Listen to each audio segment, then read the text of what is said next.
আর জাতীয় সংসদে পাশ হতে যাচ্ছে অর্থ বিল 2017। কাল পাশ হবে 2017-18 অর্থ বছরের বাজেট। পরিবর্তন আসতে পারে আবগারি শুল্ক ভ্যাট আইনের সিদ্ধান্তে। সঞ্চয়পত্রের সুদ হার কমানোর ইঙ্গিতে আতঙ্কিত সাধারণ বিনিয়োগকারীরা।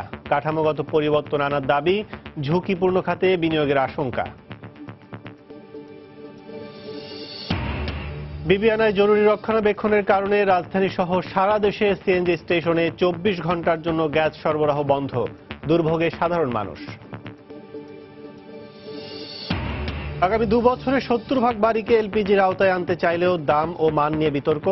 সুষ্ঠু নীতিমালায় দাম অর্ধেকে নামিয়ে আনা সম্ভব বলছেন বিশেষজ্ঞরা। সময় চাইলেন প্রতিমন্ত্রী।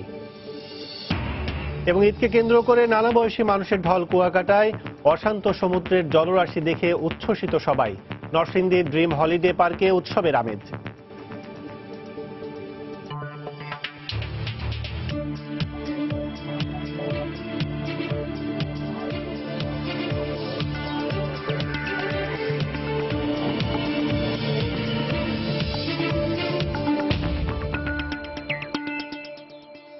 দেখছিলেন শিরোনাম। আমন্ত্রণ জানাচ্ছি দেশ ও দেশের বাইরের অর্থ বাণিজ্যের নানা খবর নিয়ে আমাদের নিয়মিত আয়োজন এ সময়ের বাণিজ্যে। আর আপনাদের সঙ্গে আছি আমি কাজল আব্দুল্লাহ। আজ জাতীয় সংসদে পাশ হতে যাচ্ছে অর্থ বিল 2017।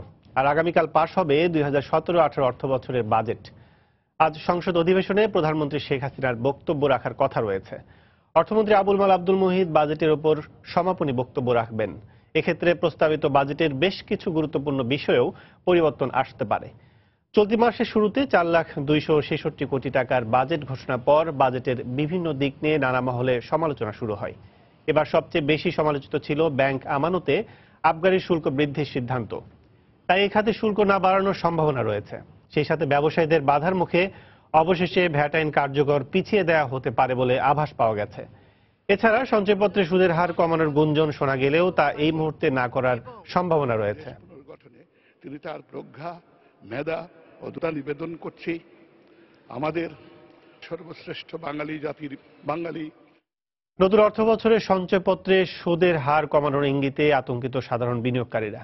তাদের দাবি, সুদ হার না কমিয়ে সঞ্চয়পত্রের কাঠামোগত পরিবর্তন আনা যেতে পারে। অর্থনীতিবিদদের মতে সঞ্চয়পত্রের সুদ হার কমানো হলে সঞ্চয় প্রবণতা কমা এবং ঝুঁকিপূর্ণ খাতে অর্থ বিনিয়োগের আশঙ্কা রয়েছে। ইমতিয়াজ আহমেদের রিপোর্ট। মঞ্জুয়ারা বেগম 17 বছর আগে স্বামীকে হারিয়েছেন। তার রেখে যাওয়ার টাকা থেকে সঞ্চয়পত্র কিনেছিলেন তিনি। সে অর্থ দিয়ে চলছে 3 সন্তান নিয়ে তার ছোট্ট সংসার। কিন্তু সাম্প্রতিক সময়ে অর্থমন্ত্রীর সঞ্চয়পত্রের সুদ হার কমানোর ইঙ্গিতে সংসারের খরচ চালানো নিয়ে দুশ্চিন্তায় তিনি।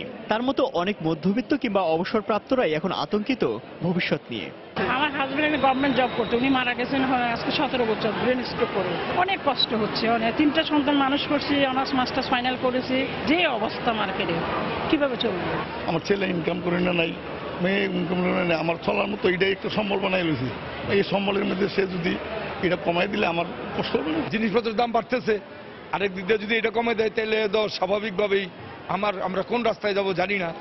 সঞ্চয়পত্রের সুদ হার কমানোর পক্ষে নন বাংলাদেশ ব্যাংকের সাবেক এই গভর্নর। তার মতে সঞ্চয়ের অভ্যাস ধরে রাখা এবং মুদ্রাস্ফীতি বিবেচনায় সঞ্চয়পত্রের বর্তমান সুদ হার ঠিক রাখা জরুরি। ব্যাংকে যে সেভিংস রেট আছে 5-6, এটা না রিয়েল রেট না, ইনফ্লেশন বাদ দিয়ে 2। আসলে ব্যাংকের সুদের হার এখন 7-8 হওয়া উচিত। ব্যাংকের সুদের থেকে 2-3% কম, অ্যাটলিস্ট 10-11 কম করা উচিত না। এটা হলো একটা শুধু রাখার না, এটা তো মানুষের একটা অবলম্বন। সিস্টেমটাকে আপনি একটু সংস্কার করবেন, সিস্টেমটা উঠিয়ে দেওয়ার তো না।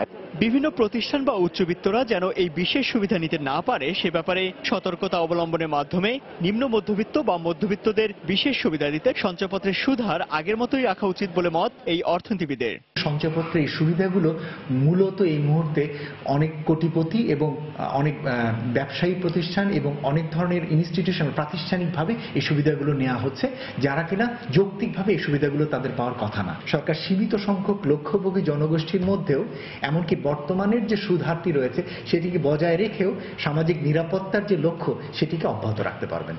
কাঠামোগত দুর্বলতা দূর করতে সঞ্চয় অধিদপ্তর, রাজস্ব বোর্ড এবং বাংলাদেশ ব্যাংকের সমন্বয়ে যৌথভাবে কাজ করার পরামর্শ অর্থনীতিবিদদের। ইমতিয়াজ আহমেদ, সময় সংবাদ, ঢাকা। ঈদের টানা ছুটির পর আজ খুলতে শুরু করেছে ব্যাংক সহ বিভিন্ন আর্থিক প্রতিষ্ঠান। এই মুহূর্তে রাজধানীর মতিঝিল ব্যাংক পাড়ায় রয়েছেন সহকর্মী ইমতিয়াজ আহমেদ। বিস্তারিত জানতে সরাসরি চলে যাচ্ছে তার কাছে। ইমতিয়াজ, দীর্ঘ 5 দিন সরকারি ছুটির পরে আজকে কিন্তু সমস্ত আর্থিক যে প্রতিষ্ঠানগুলো রয়েছে এবং সঙ্গে যে ব্যাংকগুলো রয়েছে সেগুলো কিন্তু আজকে খুলেছে।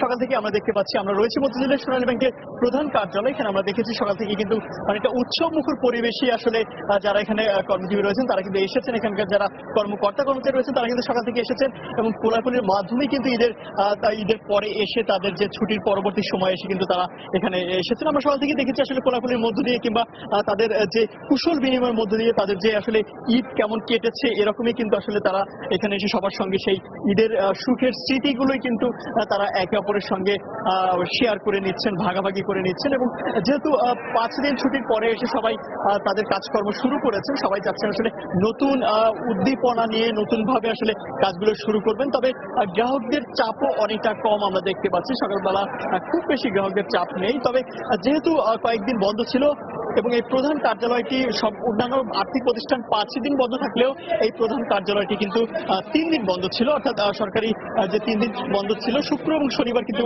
এই কার্যালয়টি খোলা ছিল। এবং আমরা দেখতে পাচ্ছি যে আসলে বিশেষ যে প্রয়োজনগুলো রয়েছে, যারা আসলে গত 3 দিন কিংবা 5 দিন ধরে যারা যেই ব্যাংকিং কার্যক্রমগুলো পরিচালনা করতে পারে নাই, একদম তারাই এসেছেন এখানে এবং তাদের সেই ব্যাংকিং কার্যক্রমগুলো পরিচালনা করছে। বিশেষ করে আমরা দেখছি বিভিন্ন চেক জমা দেওয়া শুরু করে সঞ্চয়পত্রের টাকা তুলে নেয় কিংবা বিভিন্ন ভাউচার আসলে তারা জমা দিচ্ছেন। সকাল থেকে আসলে এই কাজগুলো সব থেকে বেশি হচ্ছে। এছাড়া দেশের বাইরে থেকে যে রেমিটেন্স কিংবা দেশের বাইরে থেকে যে অর্থগুলো এসেছে সেগুলো আসলে এখান থেকে গ্রাহকরা তুলে নিচ্ছেন। একই সঙ্গে যে এলসি সংক্রান্ত অল্প কিছু কাজ আসলে এখানে হচ্ছে, কারণ ঈদের ছুটির পরও এখনো যে অন্যান্য বড় বড় প্রতিষ্ঠানগুলো রয়েছে তারা আসলে সেইভাবে তাদের কার্যক্রম পুরোপুরি শুরু না করায় পুরো চাপটা কিন্তু ব্যাংকিং যে কার্যালয়ের যে পুরো চাপ, সেই চাপ কিন্তু এখন পর্যন্ত আমরা দেখতে পাচ্ছি না। তবে সঞ্চয়পত্রের এখানে আমরা একটু বেশি ভিড় দেখতে পাচ্ছি। আপনি দেখতে পাচ্ছেন যে আসলে যারা বয়োবৃদ্ধ রয়েছেন তারা কিন্তু আসলে বিগত কয়েকদিন যারা আসলে টাকা তুলতে পারেন তারাই আজকের এসেছেন। তবে এখানে অন্যান্য যে শাখাগুলো রয়েছে সেখানের তুলনায় এই সঞ্চয়পত্রের শাখাতে আমরা একটু ভিড় বেশি দেখতে পাচ্ছি। এখানকার যারা গ্রাহক রয়েছেন তারা কিন্তু আমাদেরকে বলছেন যে ভিড়টা একটু বেশি হলেও সেই ভিড়টা কিন্তু আসলে অন্যান্য দিনের মতোই, অর্থাৎ বাকি দিনগুলোতেও, অর্থাৎ এছাড়া অন্যান্য যে দিনগুলো সেই দিনগুলোতে কিন্তু আসলে এমনটাই ভিড় থাকে এবং সেই ভিড়টা এর স্বাভাবিক একটি ভিড়ের কথাই কিন্তু এখানে বলেছেন। এবং যারা অন্যান্য কার্যক্রম বিশেষ করে চেক জমা দিচ্ছেন কিংবা টাকা তুলতে যারা এসেছেন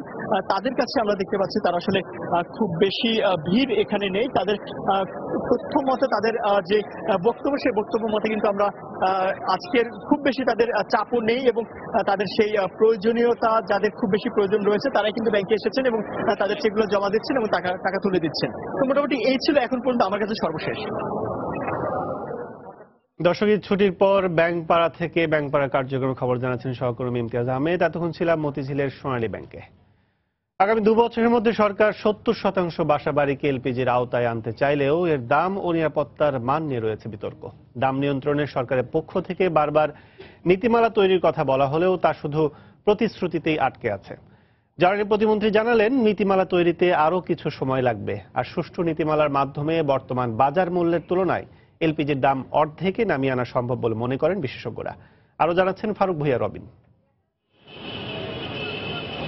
অন্যান্য জ্বালানির মতো আন্তর্জাতিক বাজারে এলপিজির দাম কমলেও দেশের বাজারে নেই তার সমান প্রভাব। 2013 সালের জুনে এলপিজি তৈরির উপাদান বিউটেন ও প্রোপেনের টন প্রতি দাম ছিল $770 ও $745। বর্তমানে তা নেমে এসেছে যথাক্রমে $390 ও $385। প্রতিবেশী ভারতের কলকাতায় 14 কেজি 200 গ্রাম এলপি গ্যাসের দাম। রাজধানী সহ সারা দেশে 24 ঘন্টার জন্য সিএনজি স্টেশনগুলোতে গ্যাস সরবরাহ বন্ধ রয়েছে। এ বিষয়ে সচিবালয়ে ব্রিফিং করছেন বিদ্যুৎ প্রতিমন্ত্রী নসরুল হামিদ। সরাসরি চলে যাচ্ছে সেখানে। আছে প্রায় 700-র উপর, সমস্ত রিভারের উপর দিয়ে আমাদের টাওয়ার আছে, তার আছে। 2টা রিভারের মধ্যে টাওয়ার পড়ে গেলে কিন্তু সে এলাকার বিদ্যুৎ শেষ, উঠাতে গিয়ে 2-3 মাসে। তো সেগুলোকে আমাদেরকে কনসিডার আনতে হচ্ছে যে ভবিষ্যতে কি করব। আমরা আন্ডার রিভার নিয়ে যাব, যখন রিভার ড্রেজিং করবে তখন তো কেবল কাটা যেতে পারে, অ্যাঙ্করিং করবে তখনও তো কেবল কাটা দিতে পারে। তো সব সমস্যার সমাধান চেষ্টা করছি আমরা। ভালো হবে, আগের থেকে ভালো হবে, এখন থেকে আরো ভালো হবে। ধন্যবাদ।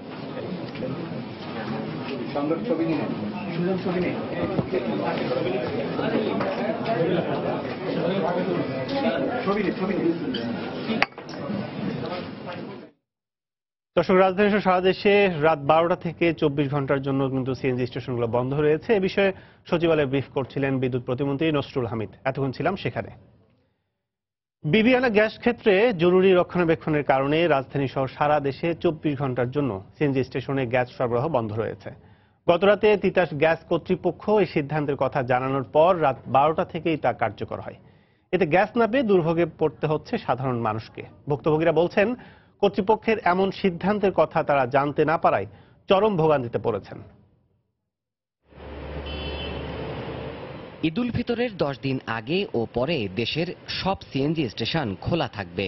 ঈদের আগে সিএনজি স্টেশনগুলোর প্রতি এমন নির্দেশনাই দিয়েছিল গ্যাস সরবরাহকারী সরকারি প্রতিষ্ঠান তিতাস গ্যাস কর্তৃপক্ষ। কিন্তু তিতাস গ্যাস বুধবার রাতে গণমাধ্যমকে জানায়, বিবিআনা গ্যাস ক্ষেত্রে জরুরি রক্ষণাবেক্ষণ কাজের স্বার্থে বুধবার রাত 12টা থেকে পরবর্তী 24 ঘন্টা অর্থাৎ বৃহস্পতিবার রাত 12টা পর্যন্ত গ্যাস সরবরাহ বন্ধ থাকবে সিএনজি স্টেশনগুলোতে। নির্দেশনা মেনে সিএনজি স্টেশনগুলোও মধ্যরাত থেকেই গ্যাস বিক্রি বন্ধ করে। এতে বিপাকে পড়েন ব্যবহারকারীরা। এই সময় মানুষ শহরে নাই, দেশ কালকে অফিস আদালত খুলতেছে, মানুষ শহরে আসবে, কিভাবে আসবে? গ্যাস ছাড়া সমস্যা হয়, অকটেনে চালাইতে পড়তে হয় না, ভাড়া ওই রকম না। গাড়ি না চালাইতে পারলে বউ বাচ্চা নিয়ে চলতে পারবো। ভুক্তভোগীরা বলছেন, আগে থেকে গ্যাস বন্ধের কোনো নির্দেশনা গ্রাহকরা অবগত না থাকায় ভোগান্তি বেড়েছে কয়েক গুণ। জানতাম না যে অ্যাকচুয়ালি গ্যাস হঠাৎ করে বন্ধ, এজন্যই আর কি গ্যাস নিতে আসা সব পাম্পে একরকমই কথা। গ্যাসগুলো তিতাসে দিয়ে কি না বলে 24 ঘন্টা লেগে বন্ধ করে দিচ্ছে। প্রাইভেট এখন ঈদের টাইম একটু কম হবে, কিন্তু আমাদের সার্ভিস গাড়িগুলো অ্যাভেলেবল হইতেছে, তাদের সবচেয়ে বেশি ভোগান্তি হইতেছে। কর্তৃপক্ষের নির্দেশ অমান্য করেও মহানগরীর প্রান্তসীমা আমিনবাজার এলাকার মহাসড়ক সংলগ্ন একটি সিএনজি স্টেশনে গ্যাস বিক্রি করতে দেখা যায়। নিষেধ করে নাই এরকম কোনো নোটিশ তো আমরা পাই নাই বা আমাকে কর্মকর্তা জানায় নাই। তিতাস জানিয়েছে, এই 24 ঘন্টায় সিএনজি স্টেশনে সরবরাহ পুরোপুরি বন্ধ থাকলেও বাসাবাড়িতে ব্যবহৃত লাইনে সীমিত চাপে গ্যাস সরবরাহ চালু থাকবে। পেট্রোবাংলা জানায়, 6টি গ্যাস বিতরণ কোম্পানি 24 ঘন্টা দেশের সব সিএনজি স্টেশনে গ্যাস সরবরাহ বন্ধ রাখবে। অন্যদিকে ঈদের ছুটি শেষে ঢাকা ফেরত যাত্রীরা পরিবহন সংকটে পড়তে পারেন বলেও আশঙ্কা সংশ্লিষ্টদের। দেবাশিস রায়, সময় সংবাদ, ঢাকা। এদিকে সিএনজি স্টেশনগুলোতে গ্যাস সরবরাহ বন্ধ থাকার ভোগান্তি জানাতে রিপোর্টার রাশেদ লিমন আছেন রাজধানীর তেজগাঁওয়ের 7 রাস্তা মোড়ে। আমরা এখন সরাসরি চলে যাচ্ছি তার কাছে। রাশেদ, এই গ্যাস সরবরাহ বন্ধের এই হঠাৎ সিদ্ধান্তের কারণে কিন্তু আসলে আমরা দেখছি সকাল থেকে কিন্তু বিপাকে পড়েছে সাধারণ মানুষ। এবং সকাল থেকে আমরা দেখছি যে যেহেতু গতকালকে রাত 12টা থেকে বন্ধ হয়েছে এবং এর কিছুক্ষণ আগে তিতাসের পক্ষ থেকে জানানো হয়েছে যে 24 ঘন্টার জন্য এই সিএনজি স্টেশনগুলোতে গ্যাস সরবরাহ বন্ধ থাকবে, এবং যে কারণে কিন্তু অনেকের কাছে এই বার্তাটি পৌঁছায়নি। এবং এর ফলে কিন্তু আমরা দেখছি যে সকাল থেকে যারা আসছে এই সিএনজি স্টেশনগুলোতে গ্যাস নিতে, তাদের কিন্তু দেখছি আমরা যে দুর্ভোগ পোহাতে হচ্ছে। এবং এর মধ্যে কিন্তু আমরা দেখেছি যে বিশেষ করে প্রাইভেট কারগুলো তারাও কিন্তু সকাল থেকে আসছে, যেহেতু আজকে অফিস আদালত খুলছে, অফিসের গাড়িগুলো আসছে, কিন্তু তারা কিন্তু আসলে পাচ্ছে না। ওভাবে না পাওয়ার কারণে কিন্তু তাদের এই দুর্ভোগটা দেখা দিচ্ছে। পাশাপাশি সিএনজি, আপনি জানেন যে ঢাকা শহরে একটি বড় অংশ সিএনজি অটোরিকশা যানবাহনের উপরেই সাধারণ মানুষকে নির্ভর করতে হয়। এবং সকাল থেকে আমরা দেখেছি যে সিএনজি গুলোও কিন্তু গ্যাস পাচ্ছে না। আসলে গতকালকে রাতে 12টার আগে যারা জেনে কিংবা না জেনে গ্যাস নিয়ে রেখেছেন, তারাই আসলে এখন রাস্তায় চলাচল করতে পারছেন। এবং আমরা দেখছি যে পাশাপাশি হাইওয়ের কথা যদি বলি, যে হাইওয়েতে কিন্তু যে গ্যাস সরবরাহ বন্ধ থাকায় যেহেতু বাড়ি ফেরা মানুষের ঢল নেমেছে, সে কারণে কিন্তু আসলে হাইওয়েতে যারা যে দূরপাল্লার যে গাড়িগুলো চলছে, গ্যাসে বিশেষ করে যে গাড়িগুলো চলছে, তারা কিন্তু আসলে বড়সড় একটি ঝামেলায় পড়েছে। যদিও আবার আমরা দেখেছি শহরের মধ্যে কিন্তু বেশ কয়েকটি পাম্পে আমরা দেখেছি তারা কিন্তু এই নিষেধাজ্ঞা অমান্য করে তারা কিন্তু গ্যাস দিচ্ছে, এবং যে পাম্পগুলোতে গ্যাস দিচ্ছে সেখানে কিন্তু আবার আমরা দেখছি যে যারা খবর পেয়েছেন তারা কিন্তু ছুটে যাচ্ছেন এবং দীর্ঘ লাইনে দাঁড়িয়ে তারা কিন্তু এই গ্যাস নিয়ে দিচ্ছেন, অন্তত আজকে দিনের জন্য তাদের প্রয়োজনীয় মজুদ সংগ্রহ করে নিচ্ছেন। পাশাপাশি যারা আসলে একান্তই যাদের উপায় নাই, এখন বেরই হতে হবে, তারা কিন্তু আমরা দেখেছি এখানে এসে বিকল্প ব্যবস্থা হিসেবে তেল নিয়ে নিচ্ছেন। তবে সাধারণ মানুষ যেটা বলছেন, তারা বলছেন যে এ ধরনের সিদ্ধান্ত যদি নেওয়া হয় বা কোনো কারণে যদি এ ধরনের সিদ্ধান্ত নেওয়া হয়, সেক্ষেত্রে যেন একটু সাধারণ মানুষকে আগে থেকে অবহিত করা হয়, তাহলে কিন্তু আসলে যে তাদের যে এই ভোগান্তিগুলো পোহাতে হচ্ছে, এই ভোগান্তিগুলো পোহাতে হয় না। আর যেহেতু ঈদের পরে একদিক দিয়ে আজকে অফিস আদালত খুলেছে, অন্যদিকে বাড়ি ফেরা মানুষ বাড়ি ফিরতে শুরু করেছে, সবকিছু মিলিয়ে আসলে এই ভোগান্তির মাত্রা অন্য সব সময়ের তুলনায় কিন্তু একটু বেশি।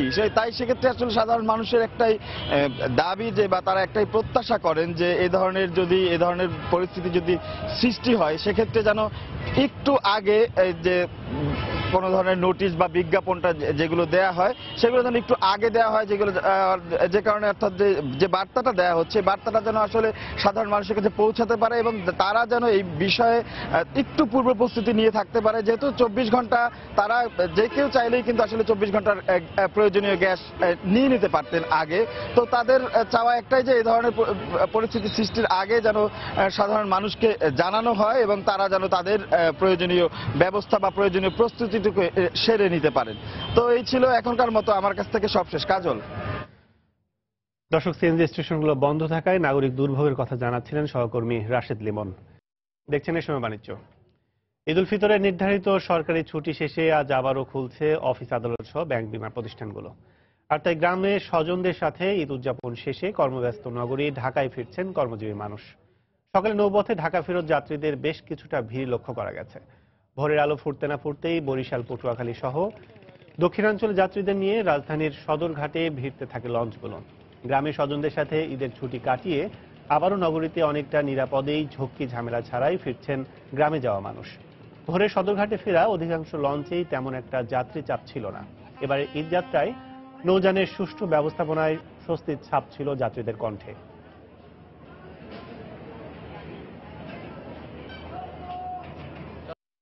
এটা তো মানে নিয়ম আর কি, চাকরির সূত্রে সবাইকে আবার চলে আসতে হয়, কিন্তু খারাপ তো লাগেই। আজকের অফিস আছে যেহেতু, সেই জন্য আজকে আসছি, আর নাই তো এই দুদিন ছুটিতে সেখানেই আসতাম। অন্যান্য বছর যেরকমের দেখা গেছে যে এতটা জ্যাম, তারপরে লঞ্চের ভিতরেও সমস্যা, এবছর খুব ভালো লাগছে। আগের যে ঢাকাটাকে হতো এটা একটু কম হয়েছে, যেটা আগের তুলনায় অনেকটা ভালো মনে হয়েছে। শুধু ঢাকার ভিতরেই না, রাজধানীর আশপাশের বিনোদন কেন্দ্রগুলোও মানুষের পদচারণায় মুখর হয়ে উঠেছে। গাজীপুরের সাফারি পার্কে আছেন রিপোর্টার শাফিন জাহিদ। আমরা সরাসরি চলে যাচ্ছি তার কাছে। শাফিন।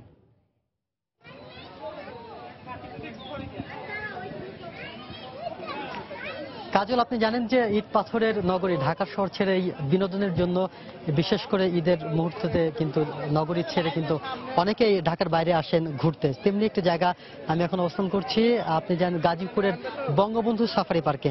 আমি যদি আপনাকে একটু পিছনের চিত্র দেখাই, তাহলে আপনি দেখলেই বুঝতে পারবেন যে এখানে সারিবদ্ধভাবে যে পরিমাণ মানুষ এখানে দাঁড়িয়ে আছে শুধুমাত্র এই সাফারি পার্কে একটু বিনোদনের আশায়, তাতেই বোঝা যাচ্ছে কি পরিমাণ মানুষের সমাগম হয় এখানে। এরা কিন্তু এখানে এসেছেন বিশেষ করে এই গাজীপুরের আশপাশের যে জেলাগুলো রয়েছে, অর্থাৎ ময়মনসিংহ কিংবা টাঙ্গাইল, এছাড়াও ঢাকা থেকেও কিন্তু অনেক মানুষ এসেছেন এখানে। ঈদের পর দিন থেকে অর্থাৎ গতকাল এবং আজকে লোক সমাগম কিন্তু প্রচুর এখানে দেখতে পেয়েছি আমরা। এবং আপনাকে জানিয়ে রাখি কাজল, এই বঙ্গবন্ধু সাফারি পার্ক কিন্তু 5টি ভাগে বিভক্ত আছে এবং সেই 5টি ভাগের মধ্যে Bangabandhu square, core safari zone, safari kingdom, biodiversity park, extensive Asian safari, এইগুলোর মধ্যে কিন্তু কোর সাফারি জোনটা কিন্তু সবচেয়ে অন্যতম।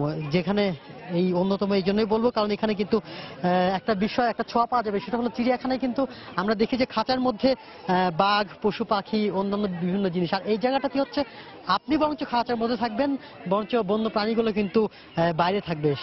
এবং এখানে কিন্তু বেশ কিছু গাড়ি রয়েছে যে গাড়িতে করে দেখা যায় এবং সেখানে কিন্তু বাসে ভ্রমণ করে আপনারা দেখতে পাবেন বাঘ, সিংহ, সাদা সিংহ, ভাল্লুক, চিত্রামায়া, হরিণ ব্রিজ, কাক, ওয়াইল্ড বিস্ট, এছাড়াও জেব্রা, জিরাফ সহ অনেকেই। আমি একটু কাজল এখানকার যিনি দায়িত্বে আছেন তার সাথে একটু যদি আমরা একটু কথা বলি, ওনার নাম হচ্ছে মোতালেব ভাই, সে একটু বলতে পারেন। ভাই, একটু আপনি আমাদেরকে জানাবেন যে এই ছুটির সময়ে কি পরিমাণ মানুষের সমাগম হয় এখানটা? প্রথমত বলতে গেলে জাতির জনক বঙ্গবন্ধু শেখ মুজিবুর রহমানের নামে প্রতিষ্ঠিত এই বঙ্গবন্ধু শেখ মুজিব সাফারি পার্ক গাজীপুরে ঢাকার অতি সন্নিকটে বিনোদনের যে প্রধান আকর্ষণ, দর্শনার্থীদের জন্য অত্যন্ত আনন্দদায়ক জায়গা। ঈদের দিন থেকেই প্রচুর দর্শনার্থী সমাগম হচ্ছে। এখানে নিরাপত্তার ব্যবস্থা অত্যন্ত ভালো, নিরাপদে দর্শনার্থীরা একদম সুন্দরভাবে ঘুরে বেড়াতে পারছে।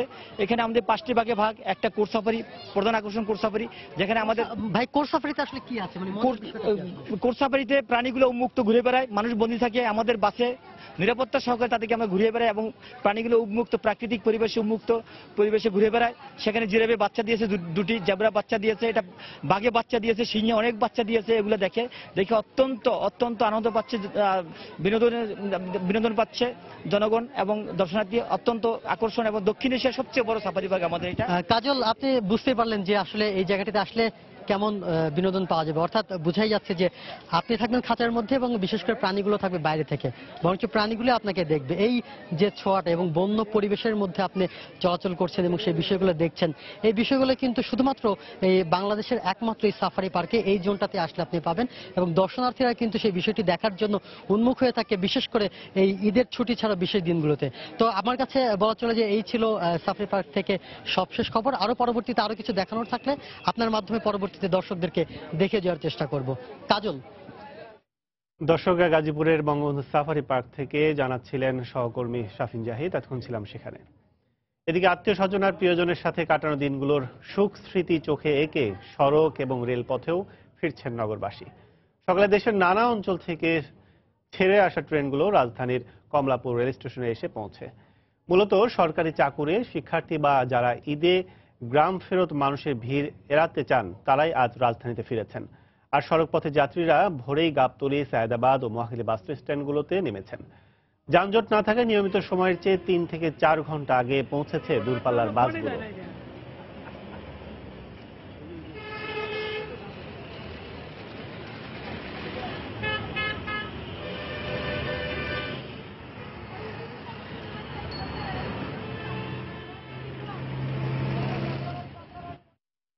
রাজধানীর কাঁচা বাজারে বেশিরভাগ সবজির দাম কমতির দিকে, তবে ঈদের পর আরেক দফা বেড়েছে কাঁচা মরিচের দাম, কমেছে গরু ও খাসির মাংসের দাম। 2 দিনের ব্যবধানে ইলিশের দাম কমলেও ক্রেতাদের অভিযোগ সরবরাহ সংকটের কথা বলে অন্যান্য মাছের দাম বাড়িয়েছেন বিক্রেতারা। রাজধানী মোহাম্মদপুর টাউন হল কাঁচা বাজার ঘুরে কামরুল হাসান সবুজের রিপোর্ট। ঈদের পর এখনো অনেকটাই ফাঁকা রাজধানীর কাঁচা বাজার, নেই ক্রেতা বিক্রেতার হাকডাক, ব্যস্ততা। এর মধ্যেই কেজিতে 30 থেকে 50 টাকা বেড়েছে কাঁচামরিচের দাম। বিক্রেতারা জানান ঈদের আগের তুলনায় কিছুটা কমতির দিকে বেশিরভাগ সবজির দাম। সবজির দাম কিছুটা কমে গেছে, কেজি প্রতি 5 টাকা 6 টাকা কমে গেছে। কাঁচামরিচ ঈদের আগে ছিল, চান্দাতে ছিল 160, 150 এরকম, এখন চলতেছে 200 টাকা কেজি, 180 টাকা কেজি এরকম। বেগুন 50-60 চলতেছে, চিচিঙ্গা 50 টাকা, করলা 50, উস্তা 60। ঈদের পরে কাস্টমার নাই বিদায় তো বেচা কেনাও খুব একটা বেশি হচ্ছে না দেখছি। মাছ বাজারে ঈদের আগের দিনের তুলনায় কেজি ওজনের প্রতি পিস ইলিশের দাম কমেছে 250 থেকে 300 টাকা। বাড়েনি অন্যান্য মাছের দাম, যদিও বিক্রেতাদের এমন দাবি মানতে নারাজ ক্রেতারা। ঈদের আগে 1 কেজি সাইজের ইলিশ ছিল 6000 টাকা হালি, আর এখন সেটা 4500 টাকা হালি। এখন কমছে, লোকজন সব দেশের বাড়িতে গেছে, ওই জন্য মাছের দাম কম। নদীর চিংড়ি এটা 1000 টাকা কেজি, পাবদা 700 টাকা কেজি, রুই মাছ 500 টাকা কেজি আছে, 550 আছে বড়গুলো। ঈদের আগের মতোই দাম আছে আর কি। এখনো মাছ মানে পরিপূর্ণভাবে বাজার এখন মাছ আমদানি হয় নাই, অনেক দোকান খোলে নাই তো, এখন হয়তো কম খুলছে, একটু বাজার বেশি। এই মাছ আগে 600 করে নিচ্ছি, এখন 800 করে নিচ্ছি। প্রায় ক্রেতাশূন্য মাংসের বাজারে কেজিতে 50 টাকা কমেছে খাসির মাংসের দাম, কমেছে গরুর মাংসের দামও। তবে বাড়তি দামেই বিক্রি হচ্ছে দেশি মুরগি। টানাতে 2 দিন আগে যে অবস্থা ছিল, পরিস্থিতি আপনার দেশি মুরগি 800 টাকা জোড়া কিনা পড়তেছিল, এখন তাই অবস্থা, এখন কমে গেছে। গরু তো তেমন কাটে নাই, একটাই কাটছে দেখতেছি। প্রথম দোকান খুলছে আজকে, ঈদের পরে আজকে প্রথম। ঈদের সময় 550 ছিল, সবই মানুষ 550 নিচ্ছে। এখন তো আপনার 520 টাকা, বাজারে তো লোকই নাই। এখন খাসি 750 টাকা কেজি, ঈদের আগে ছিল 800 টাকা কেজি। বিক্রেতারা জানান 2-1 দিনের মধ্যেই অনেকটাই কমে আসবে দেশি মুরগির দাম। কামরুল হাসান সবুজ, সময় সংবাদ, ঢাকা। দর্শক, ঈদ উপলক্ষে শিশু, অভিভাবক ও দর্শনার্থীদের ভিড়ে জমজমাট হয়ে উঠেছে বিনোদন কেন্দ্রগুলো। এই মুহূর্তে রাজধানী শিশু পার্কে রয়েছেন রিপোর্টার মৌসুমী ইসলাম। আমরা সরাসরি চলে যাচ্ছি সেখানে। মৌসুমী। কাজল, ঈদ উল ফিতরের বিশেষ আয়োজনের অংশ হিসেবে কিন্তু ঈদের দিন থেকে সকাল 10টা থেকে শিশু পার্ক দর্শনার্থীদের জন্য উন্মুক্ত করে দেওয়া হয়েছে এবং প্রতিদিন কিন্তু 10টা বাজে শিশু পার্ক খোলা হচ্ছে এবং আজকেও কিন্তু 10টায় ওপেন করা হয়েছে সর্বসাধারণের জন্য এবং সকাল থেকেই কিন্তু আমরা দেখেছি এখানে দর্শনার্থীদের উপচে পড়া ভিড় বলা চলে এবং প্রতিটি রাইডসেই কিন্তু দর্শনার্থীদের উপচে পড়া ভিড়, দীর্ঘক্ষণ লাইনে দাঁড়িয়ে কিন্তু তারা প্রতিটি রাইডসে উঠছেন এবং শিশু সন্তানদের যারা নিয়ে এসেছেন তারা কিন্তু এই ঈদের আনন্দ বিভিন্ন রাইডসে চড়ে কিন্তু উপভোগ করছেন এবং ঈদের যে 3 দিনের ছুটি সেই 3 দিনের ছুটি শেষ হয়ে কিন্তু আজকে কর্মদিবস শুরু হয়েছে, যদিও বুধ বৃহস্পতিবার 2 দিনের ছুটি নিয়ে অনেকেই শুক্র শনিবার সাপ্তাহিক ছুটি কাটিয়ে রবিবারে অনেকে যারা চাকরিজীবী আছেন তারা কর্মস্থলে যোগ দিবেন, সেজন্য রাজধানী ঢাকা কিন্তু এখনো অনেকটাই ফাঁকা এবং এই সুযোগটিকেই কিন্তু রাজধানীবাসী কাজে লাগিয়েছেন। আজকে সকাল থেকেই কিন্তু আমরা দেখতে পাচ্ছি যে শিশু পার্কে দর্শনার্থীদের আসলে উপচে পড়া ভিড় এবং যারা ঈদের এই প্রথম দিন দ্বিতীয় দিন আসতে পারেননি তারা কিন্তু শিশু পার্কে এসেছেন তাদের সন্তানদের নিয়ে, প্রিয়জনদের নিয়ে এবং শিশুদের পাশাপাশি মা বাবাও কিন্তু বিভিন্ন রাইডসে চড়ছেন, শিশুদের সাথে নির্মল আনন্দই বলা চলে, নির্মল আনন্দ তারা উপভোগ করছেন এবং কর্তৃপক্ষ যেটি বলছেন তা এই ঈদের বিশেষ আয়োজনের অংশ হিসেবে সকাল 10টা থেকে রাত 8টা পর্যন্ত এই শিশু পার্ক উন্মুক্ত থাকবে, যদিও অন্যান্য দিনে এটি দুপুর 2টা থেকে রাত 8টা পর্যন্ত উন্মুক্ত থাকে। শুধুমাত্র ঈদের বিশেষ আয়োজনের অংশ হিসেবে এটি সকাল 10টা থেকে উন্মুক্ত করে দেওয়া হয়েছে এবং তারা বলছেন যে প্রতিদিনই দর্শনার্থীদের উপচে পড়া ভিড় তারা লক্ষ্য করছেন এবং আজকেও সেটির ব্যতিক্রম হয়নি বলে তারা আমাদেরকে জানিয়েছেন। তারা বলছেন যে যেহেতু এখন 11টা আর 11:30টার কিছু সময় বাজে মাত্র, বিকেল নাগাদ দুপুর গড়িয়ে যখন বিকেল হবে তখন দর্শনার্থীদের ভিড় আরো বাড়বে। এখনই প্রতিটি রাইডসে কিন্তু দর্শনার্থীরা লাইন ধরে দীর্ঘক্ষণ লাইনে দাঁড়িয়ে উঠছেন এবং কাজল আজকে কিন্তু আবহাওয়ার বিষয়টি যদি বলি, আজকে কিন্তু বেশ গরমই বলা চলে, সেই গরম উপেক্ষা করেই কিন্তু মানুষজন এই বিনোদন কেন্দ্রগুলোতে আসছেন। শিশু পার্কে সে যেটি বলছিলাম যে সকালবেলা থেকেই কিন্তু প্রিয়জনের সাথে ছোট্ট সোনামণিরা আসছেন, তারা বিভিন্ন রাইডসে চড়ছেন এবং তারা বলছেন যে এই ভিড়টা আসলে শনিবার পর্যন্ত চলবে, যেহেতু আজকে বুধ বৃহস্পতিবার 2 দিনের ছুটি কাটাচ্ছেন অনেকেই এবং শুক্র শনিবার সাপ্তাহিক ছুটি কাটিয়ে রবিবার কর্মস্থলে যোগদান করবে, সেই হিসেবে তারা শনিবার পর্যন্ত আসলে এই ভিড় থাকবে বলে তারা বলছেন আমাদেরকে এবং তারা বলছেন যে তারা এই বছর এই গরম উপেক্ষা করে মানুষজনের এই ভিড় তারা আসলে প্রত্যাশার চেয়ে বেশি সাড়া পেয়েছেন মানুষজনের কাছ থেকে এবং বলা চলে যে সবাই মিলে আসলে প্রিয়জন এবং সন্তানদের নিয়ে সবাই কিন্তু আসলে ঈদ উদযাপনের অংশ হিসেবে বিনোদন কেন্দ্রগুলোতে আসছেন এবং বিনোদন কেন্দ্রগুলোতে কিন্তু দর্শনার্থীদের উপচে পড়া ভিড়। তো এই ছিল কাজল শাহবাগ শিশু পার্ক থেকে আমার কাছে ঈদের বিনোদন আয়োজনের সবশেষ খবর। ঈদকে কেন্দ্র করে নানা বয়সী মানুষের ঢল নেমেছে পর্যটন কেন্দ্র কুয়াকাটায়। ঘুরতে আসা সবাইকে উচ্ছ্বসিত করছে অশান্ত সমুদ্রের জলরাশি। সমুদ্র স্নান ও বিভিন্ন দর্শনীয় স্থান পর্যটকদের ঈদের আনন্দকে বাড়িয়ে তুলছে। আগত পর্যটকদের নিরাপত্তা দিতে তৎপর আছেন বলে দাবি পর্যটক পুলিশের। এসএনসি ফাতে তোলা ছবিতে কুয়াকাটা থেকে বিস্তারিত জানাচ্ছেন এম এ আজিম। ঈদের আনন্দ বাড়িয়ে তুলতে কুয়াকাটার আশপাশ ও দূর দূরান্ত থেকে পর্যটকরা ছুটে আসছেন সমুদ্রকন্যা কুয়াকাটায়। সমুদ্রের উত্তাল ঢেউয়ে মুহূর্তেই নেমে পড়ছেন সবাই। আগত পর্যটকদের উচ্ছ্বাস বলে দিচ্ছে সমুদ্রকন্যা কুয়াকাটা কতটা সফল করেছে এবারের ঈদকে। এখানে ঘুরতে এসে মানে ঈদ যাপনের মধ্যে অনেক পার্থক্য, অনেক বেশি, আর আনন্দটা বহুগুণ বেড়ে গেছে। পরিবার সহ সবাইকে নিয়ে কুয়াকাটা ঘুরতে আসলাম। আমার হাজবেন্ড আসছে, আমরা সবাই একসাথে আসছি, খুব আনন্দ হইতেছে। আর ফার্স্ট টাইম আমার এখানে আসা। কোলাহল ছেড়ে আর কি একটু নিরাপত্তার মধ্যে বা একটু সমুদ্রের পাড়ায় এসে মনটাকে ফ্রেশ করা আর কি। পর্যটকদের নিরাপত্তা দিতে সাদা পোশাকেও কাজ করছে টুরিস্ট পুলিশ। ইউনিফর্ম পোশাকে আমাদের টুরিস্ট পুলিশ কুয়াকাটার পক্ষ থেকে 24 ঘন্টা 3টা শিফটে ডিউটি করবে এবং সাদা পোশাকেও গোয়েন্দা তথ্য সংগ্রহের জন্য একদল পুলিশ আমাদের থাকবে পর্যটকদের নিরাপত্তার জন্য। এবছর ঈদেও মিলেছে লম্বা ছুটি, তাই পরিবার পরিজন নিয়ে ঘুরে বেড়ানোর সুযোগটা হাতছাড়া করেননি কেউ। কুয়াকাটার 13টি পর্যটন স্পটে তাই প্রতিদিন ঢল নামছে হাজারো পর্যটকের। পর্যটন সংশ্লিষ্টরা বলছেন পর্যটকদের এ চাপ থাকবে ঈদ ছুটি শেষ না হওয়া পর্যন্ত। এম এ আজিম, সময় সংবাদ, কুয়াকাটা। ঈদের তৃতীয় দিনে দেশের অন্যান্য স্থানের মতো পর্যটকরা ভিড় করেছেন বান্দরবান পার্বত্য জেলার বিভিন্ন পর্যটন কেন্দ্রে। এই মুহূর্তে নীলাচল পর্যটন কেন্দ্রে আছেন রিপোর্টার কমল দে। সরাসরি চলে যাচ্ছে তার কাছে। কমল। ধন্যবাদ কাজল। বেলা যত বাড়ছে বান্দরবনে পার্বত্য জেলা যে বিনোদন কেন্দ্রগুলো রয়েছে সেখানে যেন দর্শনার্থী ভিড় ততই বাড়ছে। আমরা সকালে দেখেছিলাম মেঘলা যে ভিড়, এখন আমরা নীলাচলে আসছি, নীলাচলে তার চেয়েও বেশি ভিড় দেখা যাচ্ছে। অর্থাৎ বেলা বাড়ার সাথে সাথে পর্যটকরা এখন কিন্তু বিনোদন কেন্দ্রমুখী হয়েছে। এখানে জানেন যে বান্দরবন পার্বত্য জেলা যেসব বিনোদন কেন্দ্র রয়েছে মেঘলা, নীলাচল, নীলগিরি, শৈলপ্রপাত, স্বর্ণ মন্দির সব জায়গায় কিন্তু দর্শনার্থীরা ভিড় করছে। আপনি জানেন যে গত 13 দিন যখন ভয়াবহ পাহাড় ধসের ঘটনা ঘটে, সে ভয়াবহ পাহাড় ধসের ঘটনার পর কিন্তু বেশ কিছু জায়গায় পাহাড় ধসের সৃষ্টি হয়েছিল। আর এর ফলে ধারণা করা হয়েছিল হয়তোবা এখানে কিছু লোকজন আসবেন, এরকম একটা ধারণা ছিল। কিন্তু আমরা দেখেছি সকাল থেকে এখানে কিন্তু ভিড় বাড়ছে, পর্যটকরা ভিড় করছে, তারা ঘুরে ঘুরে দেখছে বিনোদন কেন্দ্রগুলো এবং ঘোরার পরে তারা এখানে আসলে আশ্রয় নিচ্ছে বিভিন্ন জায়গার মধ্যে। বিশেষ করে সুউচ্চ পাহাড় যারা যেমন দেখছে সেখানে বিভিন্ন যে ল্যাকগুলো রয়েছে সেই ল্যাকগুলিতে কিন্তু তারা ঘুরে বেড়াচ্ছে। তো এক্ষেত্রে আইন শৃঙ্খলা বাহিনীর পক্ষ থেকে কিন্তু নিরাপত্তা ব্যবস্থা বিশেষ করে যেহেতু এটা একটা পাহাড়ি এলাকা, এখানের মধ্যে একটা বিষয় কিন্তু আমরা দেখেছি যে পাহাড়ি এলাকার মধ্যে বিশেষ করে খোলা জিপ বা চাঁদের গাড়িতে করে ঘুরে বেড়ানো এখানে একটা ঐতিহ্য হিসেবে ধরা হয় বা একটা বিনোদন হিসেবে ধরা হয়। এখানে সেরকম দেখেছি, অর্থাৎ বিপুল সংখ্যক দর্শনার্থী খোলা জিপ বা চাঁদের গাড়িতে করে তারা রাস্তাগুলো ঘুরে বেড়াচ্ছে, আঁকা পাকা পাহাড়ি পথ তারা ঘুরে বেড়াচ্ছে, তারা দেখছে বিশেষ করে পাহাড়ি দৃশ্যগুলো তারা দেখছে। এবং বলা চলে যে নীলাচল, নীলগিরি বা যতইটা পাহাড় সুউচ্চ হচ্ছে ততই কিন্তু সেখানে পর্যটকের সংখ্যা ভিড়। যেমন মেঘলাতে যেরকমই তার চেয়ে নীলাচলে ভিড় বেশি, আবার যখন চিম্বুক কিংবা নীলগিরি সেখানে কিন্তু সমান ভিড় দেখা যাচ্ছে পর্যটকদের।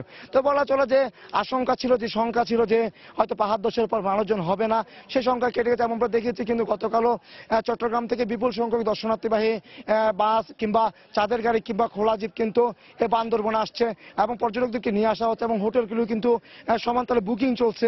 তারপরে কিন্তু বিনোদন কেন্দ্রে যে যারা ভ্রমণ পিয়াসী রয়েছে তারা জানান যে যারা অ্যাডভেঞ্চার প্রিয় তাদের কাছে কিন্তু বান্দরবন একটা অন্যরকম স্থান এবং বান্দরবন তাদের কাছে বিনোদন, তারা অ্যাডভেঞ্চার প্রিয়। কারণ উঁচু নিচু পাহাড়, সুউচ্চ পাহাড় রয়েছে, সে পাহাড়ে উঠে সেখানে এখানকার বিনোদন কেন্দ্রগুলিতে গিয়ে তারা মজা করা, আনন্দ করা, সেই সবগুলির কিন্তু সংমিশ্রণ ঘটে কিন্তু এই বান্দরবন পার্বত্য জেলার মধ্যে। এই বান্দরবন পার্বত্য জেলার যেসব বিনোদন কেন্দ্র রয়েছে আমরা দেখেছি প্রতিটাতে কিন্তু পরিবার পরিজন নিয়ে সকলে আসছে। হয়তো একসময় বলা হতো পরিবার পরিজন নিয়ে পাহাড়ে ওঠা খুবই বিপজ্জনক, কিন্তু এখন সড়ক যোগাযোগ উন্নত হওয়ার কারণে কিন্তু সেই সংখ্যা কেটে যায়, অথবা যে আমূলক সংখ্যা যে সংখ্যা থাকে সেই সংখ্যাটা আর এখন নেই। এখন মূলত সবাই পরিবার পরিজন নিয়ে এই পাহাড়ি পথগুলিতে ঘুরে বেড়াচ্ছে এবং পাহাড় সুউচ্চ পাহাড় যেসব বিনোদন কেন্দ্র রয়েছে সবগুলি সুউচ্চ পাহাড়ের বিনোদন কেন্দ্রের মতো আমরা দেখেছি দর্শনার্থীরা ভিড় করছেন। তো বলা যায় কোন রকম এখন পর্যন্ত সংঘাত বা সংখ্যা ছাড়াই যে সংখ্যা ছিল, যে আশঙ্কা ছিল, সে আশঙ্কা কাটিয়ে পর্যটকরা হাসি মুখে পাহাড়কে জয় করছেন, এই পাহাড়ে ঘুরে বেড়াচ্ছেন, তারা পাহাড়ি পথগুলি দেখছেন এবং চড়াই উঠে পাহাড় পাড়ি দিচ্ছেন। তো সেইভাবে তারা ঈদ উদযাপন করছেন এই বান্দরবন এলাকায় এসে। তো কাজল এখন পর্যন্ত আমার কাছে ছিল বান্দরবনে যে নীলাচল পর্যটন কেন্দ্র রয়েছে সুউচ্চ পাহাড়ের উপর, সেখান থেকে ঈদ সর্বশেষ। দর্শক, বান্দরবন পার্বত্য জেলার নীলাচল পর্যটন কেন্দ্রে পর্যটকদের আনাগোনা খবর জানাচ্ছিলেন সহকর্মী কমল দে। এতক্ষণ ছিলাম সেখানে। চলে যাচ্ছে পরের সংবাদে। নরসিংদীর অন্যতম বিনোদন কেন্দ্র ড্রিম হলিডে পার্ক জুড়ে উৎসবের আমেজ। ঈদের দিন থেকে সব বয়সী দর্শনার্থীদের উপচে পড়া ভিড়ে মুখর পার্কটি। পর্যটক ও দর্শনার্থীদের চাহিদা বিবেচনায় নতুন নতুন রাইডস সংযোজনের পাশাপাশি বাড়তি নিরাপত্তা ব্যবস্থা নেওয়া হয়েছে বলে জানিয়েছেন কর্তৃপক্ষ। আশিকুর রহমান পিয়ালের পাঠানো তথ্য, ছবি নিয়ে ডেস্ক রিপোর্ট। ঈদকে ঘিরে বর্ণিল সাজে সেজেছে নরসিংদীর ড্রিম হলিডে পার্ক। ঈদের তৃতীয় দিনেও এই বিনোদন কেন্দ্রে ভিড় করেন শিশু, কিশোর, তরুণ তরুণী সহ সব বয়সী মানুষ।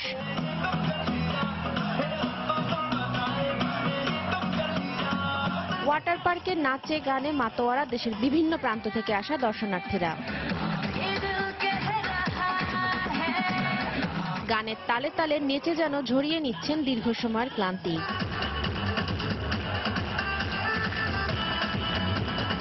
শত ব্যস্ততার মধ্যে শহর জীবনের একটু বাইরে আসতে সবাই মিলে একসাথে একটু অবসর কাটাতে ভালোই লাগে। ঈদের আনন্দ বর্ণিল, সবার সাথে ভাগাভাগি করে নিব, সবাই মজা করতে আসছি ফ্যামিলি সহ। ঢাকা থেকে একটু বাইরের সাইডে যে এত সুন্দর একটা লোকেশন আছে, পরিবেশ আছে, এটা আসলে না আসলে বুঝতাম না। এখানে এসে খুবই ভালো লাগতেছে, এখানকার পরিবেশটা অনেক অন্যরকম। প্রায় 100 বিঘা জমির উপর নির্মিত এই পার্কটিতে রয়েছে নানান আকর্ষণীয় রাইড। এখানে এলেই দেখা মিলবে হিমালয় পর্বতের সাদৃশ্য ফেন্টম হিল। স্বপ্নের এ পার্কে বসবাস করছে ইতালি থেকে আনা 30টি ভূত।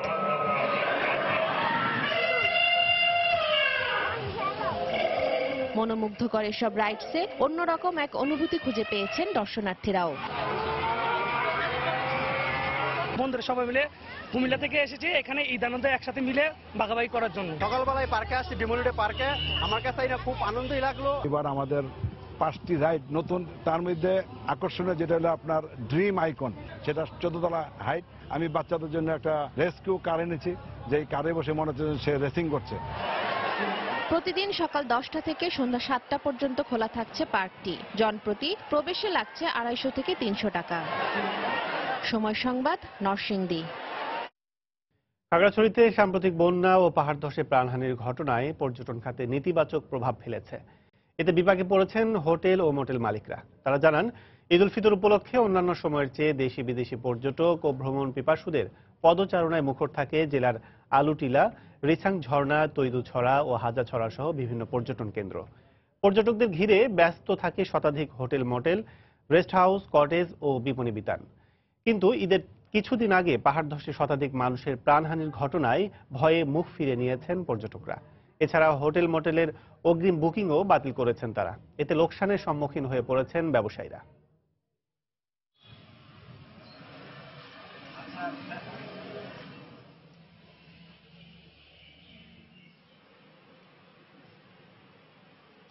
এক মাস আগে ঈদ উপলক্ষে ফুল বুকিং ছিল।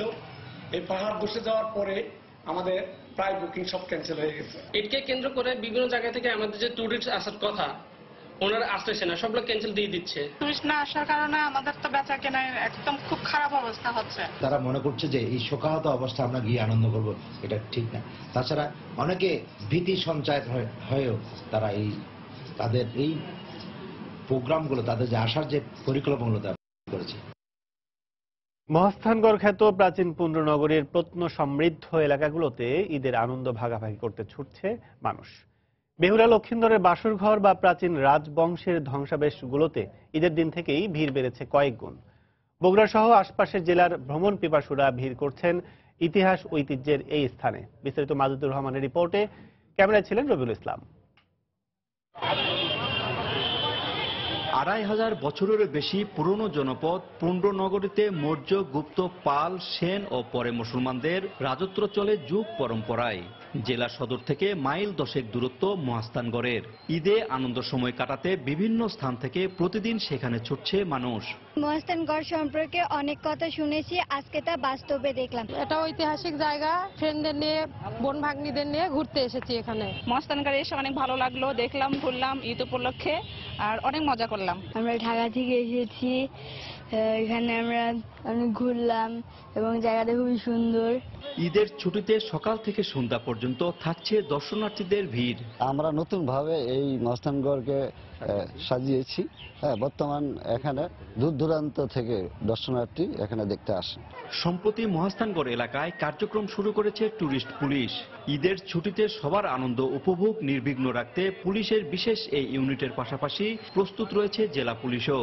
বিনোদন কেন্দ্রের আশেপাশে আমরা সাদা পোশাকে পুলিশ মোতায়েন করি। সর্বোপরি মানুষ নির্বিঘ্নে এই বিনোদন উপভোগ করতে পারে, এজন্য যা যা করণীয় বগুড়া জেলা পুলিশের পক্ষ থেকে সকল ধরনের ব্যবস্থা আমরা রাখবো। একে তো প্রত্নতাত্ত্বিক গুরুত্ব, তার সঙ্গে প্রকৃতির নির্মল বাতাস। তাই কর্মমুখর জীবনে ফাঁকে পাওয়া এমন উৎসব কেন্দ্রিক ছুটিতে এখানে ছুটে আসা মানুষরা বলছেন, এখানকে প্রকৃতিতে তারা যেমন নির্মল সময় কাটাচ্ছেন, তেমনি ইতিহাস থেকে সমৃদ্ধ হচ্ছে নতুন প্রজন্ম। বগুড়ার মহাস্থান থেকে মাজেদুর রহমান, সময় সংবাদ। আবারও বড় ধরনের সাইবার হামলার শিকার বিশ্বের বিভিন্ন দেশের প্রতিষ্ঠান। ইউক্রেন থেকে শুরু হওয়া এই আক্রমণ এখন দেশে দেশে ছড়িয়ে পড়ছে।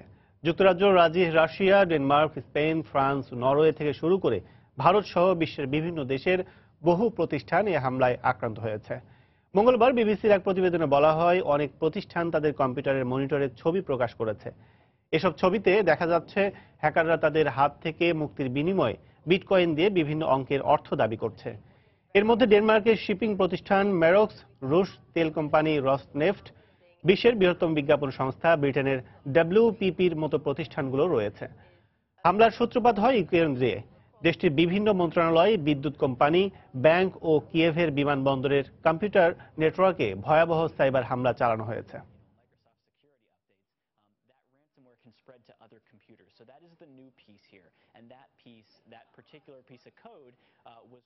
আবারও জানিয়ে দিচ্ছি এই সময় বাণিজ্যের শিরোনামগুলো।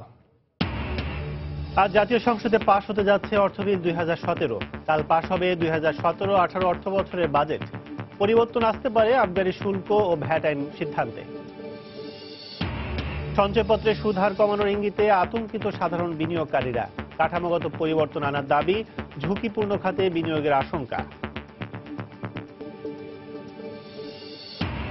বিবিআনায় জরুরি রক্ষণাবেক্ষণের কারণে রাজধানী সহ সারা দেশের সিএনজি স্টেশনে 24 ঘন্টার জন্য গ্যাস সরবরাহ বন্ধ। দুর্ভোগে সাধারণ মানুষ। আগামী 2 বছরে 70% বাড়িকে এলপিজির আওতায় আনতে চাইলেও দাম ও মান নিয়ে বিতর্ক। সুষ্ঠু নীতিমালায় দাম অর্ধেকে নামিয়ে আনা সম্ভব বলছেন বিশেষজ্ঞরা। সময় চাইলেন প্রতিমন্ত্রী। এবং ঈদকে কেন্দ্র করে নানা বয়সে মানুষের ঢল কুয়াকাটায়। অশান্ত সমুদ্রের জলরাশি দেখে উচ্ছ্বসিত সবাই। নরসিংদীর ড্রিম হলিডে পার্কে উৎসবের আমেজ। এই ছিল এই সময় বাণিজ্যে। যে কোনো খবর পেতে ভিজিট করুন সময়নিউজ.tv। সঙ্গে থাকুন সময়ের।